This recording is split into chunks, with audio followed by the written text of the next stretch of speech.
Alors je reviens encore, 5 minutes sur, 2-3 détails par rapport au travail, avec d'autres exemples. Donc imaginons, une voiture, heu, donc peu importe, hein, quand on schématise en physique, il faut pas bien dessiner, il faut surtout, hem, bien comprendre les grandeurs en jeu, et le sens physique des situations. On imagine une voiture, heu, qui arrive avec une certaine vitesse et un super héros, hem qui va tenter de l'arrêter.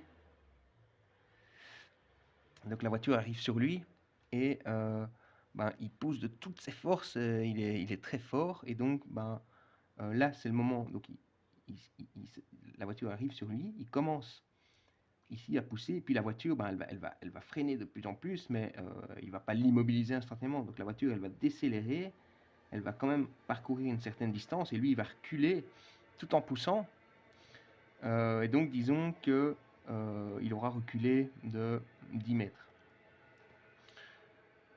Et donc la force, lui, qu'il applique sur la voiture, disons que c'est une force de, donc la force, il va l'appliquer dans cette direction-là, on va dire la force,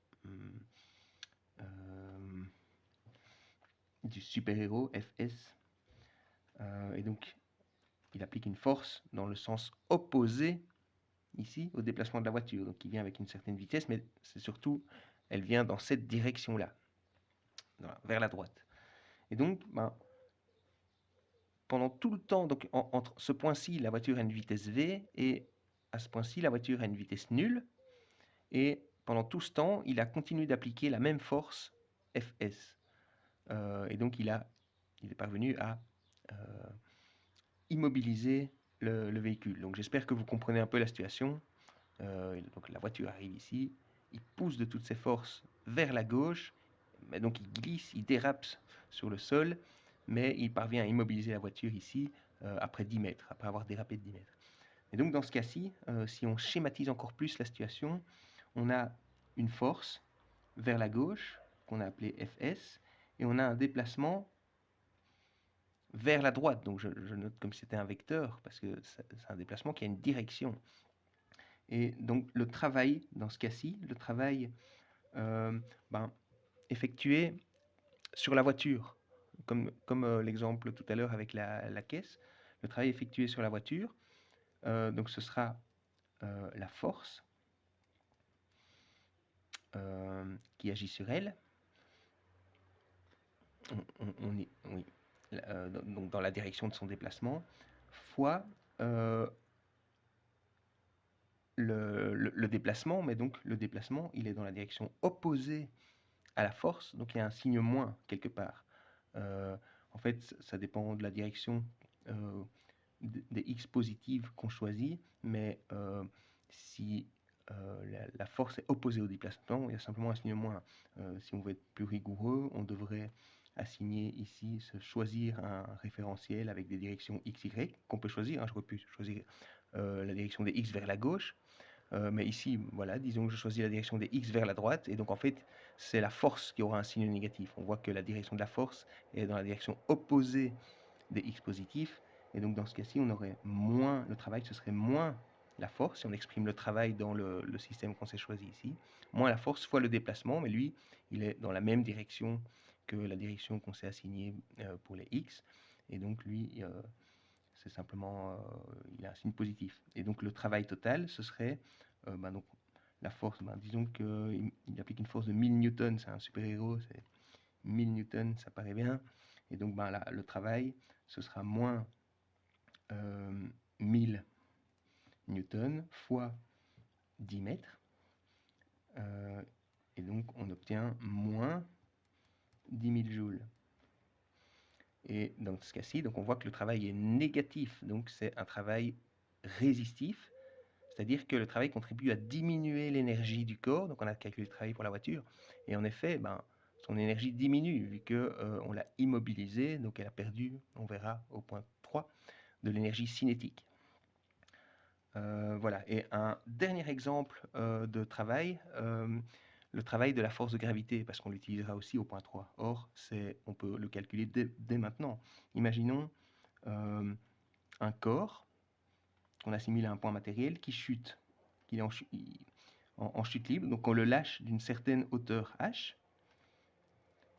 on le lâche simplement, et on aimerait savoir de 1 si la force de gravité, je vais essayer de refocaliser, on aimerait savoir si la force de gravité travaille, et si c'est le cas, calculer, connaître son travail. Et donc, vu que le corps est en chute libre, la seule force qui agit sur lui, c'est son poids, donc c'est la force de gravité, c'est son poids qu'on note G, et G, donc vous savez ça, que le poids, ou la force de gravité qui agit sur un corps, c'est sa masse fois le petit g, où le petit g, c'est l'accélération de pesanteur à la surface de la Terre, 9,81 mètres par seconde carré, qu'on approxime souvent à 10 mètres par seconde carré, puisque ça facilite les expressions dans les calculs, on ne fait pas une très grande erreur.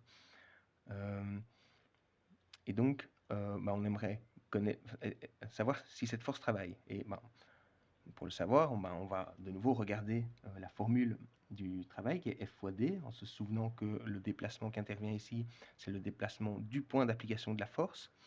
Et donc ici, le point d'application de la force de gravité, c'est le centre de masse du corps. Et le corps, il chute. Il chute d'une hauteur h, donc son centre de masse se déplace dans la direction, en fait, le vecteur déplacement pour la chute totale du corps jusqu'au moment où il atteint le sol, donc c'est ça le vecteur déplacement, et il a une longueur de h. Et donc le déplacement, il est vers le bas, et la force de gravité aussi, elle est toujours vers le bas. Donc ici, le déplacement, la force de gravité, le point d'application de la force de gravité se déplace. Donc il y a du travail, et il se déplace dans la même direction que la direction de la force. Donc le travail sera positif, il sera plus grand que 0, il n'y aura pas de signe moins, vu que le déplacement du point d'application et la force sont dans la même direction. Et donc ce sera un travail moteur. Et en effet, le corps, on le lâche, il a initialement une vitesse nulle, et quand il atteint le sol, sa vitesse ne sera plus nulle, donc il reçoit de l'énergie, son énergie augmente. Enfin, non, pas exactement comme on le verra, mais disons, la force de gravité participe à augmenter la vitesse du corps. Et donc, dans ce cas-ci, F fois D,